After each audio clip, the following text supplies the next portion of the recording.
What's going on, guys? Venom21 here with my first video, I guess, in a long time. This is a new channel. I used to have an old channel called Venom21 as well that I used to do a lot of really cool Yu-Gi-Oh videos on, but that channel has since retired, and this is my new channel. But I'll get more to that in a future video. So this is going to be a deck profile of my Star Dragon World deck that has been doing very, very well at my locals. It's currently my favorite deck I have between Danger and Darkness Dragon World. So it's very cool. It's got a different strategy than most. I just want to take note that my deck for a while was kind of similar to Joseph Grayson's kind of size 3 wall deck, but since I have changed it up due to the meta being changed to a lot of Brave Machine and Hero World, and I feel like this kind of style deck definitely combats that sort of meta better. So we're going to get started because I want to get pretty in-depth with my card choices. So we're going to go Star Dragon World, flag. Start out with the Dragon Arms creatures. 2 Dragon Arms Artillery. He's a 2/1/2, size 0. Size 0 kind of being relevant.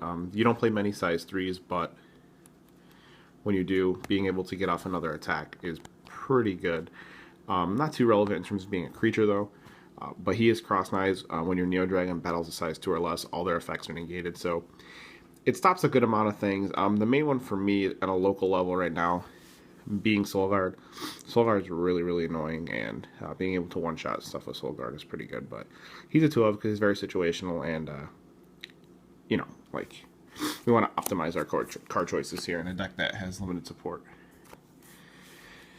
This is definitely a card I've been trying to test more of, so he could probably go up to 3, maybe 4 copies between the main and the sideboard. This is Dreminar's Witchisker.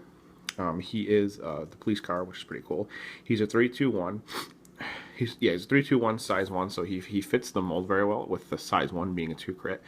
Being a size 1 with 2 crit in this deck is very important because of the way you set up your board, and being able to pressure your opponent with a size 1 2 crit monster is very good. You'll kind of see the way the deck plays later on, but he essentially cross-knives when your Neo Dragon deals damage to a player.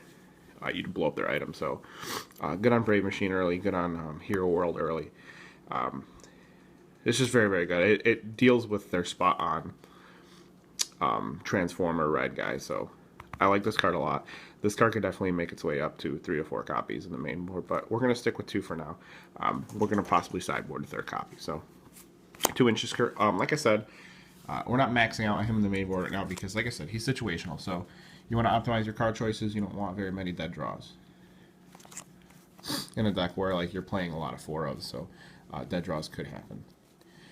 We're playing the size 1. He's a Investigator. He's a Dragon Arms. He's a 3/1/5 size 1. So he doesn't have the 2 crit, which is what we really, really strive for, but he kind of makes up for it in his own stand. So he's Cross-Knives. The Neo Dragon gets plus 2k defense. Why am I maxing out on this guy? Because his effect, his Cross-Knives effect is literally relevant in every matchup. That's essentially why you max on this guy. You can sideboard him out, hence why I'm thinking about sideboarding another Witchisker, because well, you could just kind of easily interchange these and sideboard them out. So being able to grab your Jack, pump him up to 8 to 10k, usually is the standard, is very hard to deal with, and then you can move him to center. The deck right now is open center, so this guy isn't as strong as a closed center deck, but being able to do cool little tricks and essentially Jack never dying, or if he dies, being able to reincarnate him real easy is kind of the name of your game here. So 3 Investigator, it ensures that Jack doesn't die, and if he does manage to get wiped off the board, they had to use a lot of resources to do it. Going down to the other Dragon Arms we play 4 of, we play 4 copies of Cavalier, mainly because he is a Dragon Arm, so he fits the theme. The 4/2/1 size 1, so the 2 crit, like I said, very prevalent. He is Cross-Knives. The Neo Dragon gains Penetrate. Why is that relevant? Well, size 3 wall decks. They're still a thing. They're still out there. Penetrate absolutely destroys them. So sliding this into a Jack or even like a Grayson, being able to swing for big damage, very, very good. Hitting him for free, very good. Brave Machine, this card isn't as relevant because they don't wall up in the middle very much, but Darkest Dragon World, you have like Talika, Purgatory Knights, throw them in the middle. There's literally a lot of different decks in the meta that's still size 3 in the middle, so he's good on maxing because of that, especially at a local level like what I've been playing as, and like I said, that size 1 2 crit is what we're looking for as the gold standard here. To round out the size ones, we're playing 4 Dragon Arms Vogel. So like I said, he fits the theme. He's a 4-2-1 size 1, so that 2 crit size 1, also very important. And when he's cross knives, he gives a Neo Dragon move. This is important because, like I said, we're playing open center most of the time.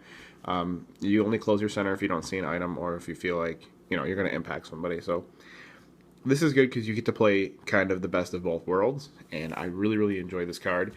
You can drop a really big jack, swing in, get your 3 to 4 attacks in, and then on their battle phase, just slide him in the middle and wall up. And being able to have both strategies is very good. That's why he's maxed at 4. And him fitting the mold on the size 1 2 crit to kind of help stuff to punch in for heavy damage. So if you guys haven't kind of known the name of the game here, it's essentially play jack and just hit for as much damage as you can with your dudes essentially. So we're gonna play 3 copies of our last Dragon Arms in the deck. It's Elgar Cannon. He's a 4/2/5 size 2, so he doesn't fit the mold because he's a size 2, and him and Jack can't actually exist on the board at the same time. Why do we play 3? Well, you can charge him for a resource, and then pay for cost to play Jack, and then be able to equip him in Soul Guard. You can throw him down in the middle on early turn that you don't have Jack or don't want to play Jack. Obviously, you probably don't want to play Jack turn 1. If he's your only play, you're going to play him, but you could easily throw this guy in the middle, swing for 2. Next turn, they're going to kill him, and he's fodder for Jack to Soul Guard. Or you could always simply discard him with Dragon Arms Factory. So you don't want to see 4 because you'll see too many, but you don't want to play less than 3 because you'll never see it. And the 2k power and the 1 crit, especially on a Jack or a Grayson, really, like it's just too much. It's very powerful. We're going to go on to the guy I kind of been talking about, and the guy that's kind of the point of the deck and the all-star. We have 5 copies of Star Guardian Jackknife, 4 copies in the main board, 1 copy which is your buddy or avatar. He's a 5/3/6, which is definitely above the standard for most size 2s. He is a 1 gauge call cost, so not very steep, which is very important here. When he comes to the board, you grab any Dragon Arms from your graveyard and put it into Soul. Why is this good? Well, guys that died early in battle, you use a chump block. Guys you reused as a resource, and guys that you just straight up had to discard or any of that nature are good fodder. Free Soul Guard for him. Also, all of your guys besides Elgar Cannon exist with him on the board at the same time, so you can actually just side them into Soul at will. I don't kind of do a herpy-derpy slide everything in the Soul, blow my hand, and then kind of have them, one-shot my Jack with something. So you got to be very careful with it, but very good, very powerful. The main focus of the deck, and if you play your cards right, it's very hard to lose. And to roll out the last of the creatures, we're playing 2 Grayson. Why are we playing 2 Grayson? One of the reasons being I just got my hands on a set of full verse, so I haven't had too much time to test them out over Grayson. Reason 1. Reason 2, he is huge in terms of attack and defense. Downside, he is a 2 crit, which is decent. Downside, he's a size 3, so he can't exist with almost any of your creatures besides 2 on the board at the same time. But he makes up for by having Soul Guard and double attack. His call cost is a little steep, but aside from your impact, all your stuff costs 1 to call. Very good.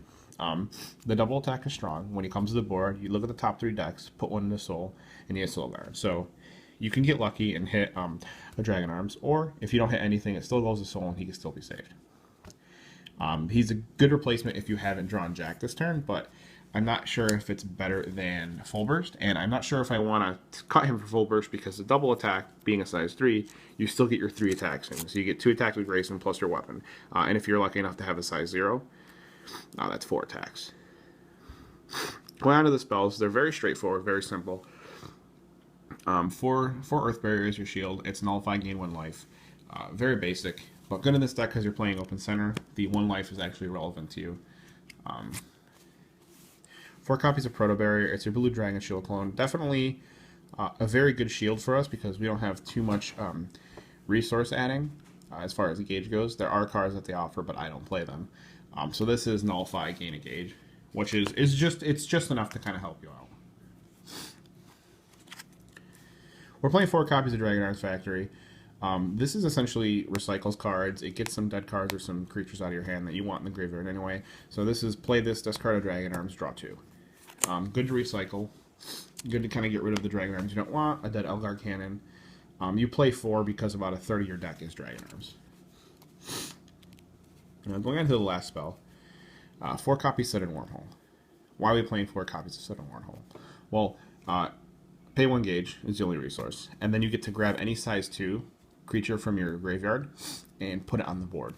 This is good because if they deal with a Jack and you don't have another Jack in hand, they have to deal with it again. If you have another Jack in hand, you can get another creature from the board and cross knives it in, or just revive another creature straight up and put some pressure on. We're playing 4 because the name of the deck is Star Guardian Jackknife. He's our strategy, he's our bread and butter, he's our core. So we want him on the board at all times. If we don't see Jack, we want to play Grayson and basically beat them in the face till they deal with Grayson, and you should have a Jack by then. We're playing kind of an open center deck, so we're playing 4 Star Saber Asteroid. This is just a 5k attack, 3 crit, so it's pretty big. A basic weapon, but effective. Pay 1 gauge, pay 1 life. This is definitely the best weapon that the world has to offer. So if you could just imagine, Jack weapon, size 1 here with 2 crit. I mean, you're swinging for 8 damage. They can't keep up with that every turn. So Toronto weapons. We're playing 2 copies of Star Saber Reflection. Why are we playing this card? Well, this card could potentially come out. I am testing it. It isn't bad. The 4k power, 2 crit is decent. The 2 crit is kind of our magic number, which we're going for here with Jack on board.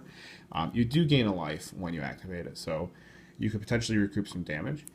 This card does come out in the Brave Machine matchup because the 4k just isn't enough. So in most matchups, close center decks, you could just do a cool link attack and it involves your item and stuff like that. But I could definitely see this card being cut for maybe another size 3 and maybe a Winchester or something. So it's in testing, but it is good against most matchups in game 1. I'll say that. So it's definitely worth playing. And then to round out the last couple cards of the deck, we're playing 3 copies of the Impact Radiant Punisher. This is one that's if you have a size 2 or higher Neo Dragon and neither player has a guy in the center, it's 3 gauge of life, 4 unpreventable damage. It's a very straightforward impact, but it's very powerful in this deck because your guys are so big, you're always blowing away their center. You're not really going to have a monster in the center, so always live. The 3 gauge is a bit steep, but it's really not too big of a deal. So that's the main deck. I'm running short on time here, so I will do the sideboard in a separate video. But that's my Star Dragon World deck, guys. Let me know what you think. Let me know if I could fix some choices and make some more optimal choices for my deck. But that's pretty much it. My first video, I will definitely have the sideboard up. Maybe today, maybe in a couple days. But yeah, so let me know what you guys think. Remember to rate, comment, subscribe. Thanks, guys.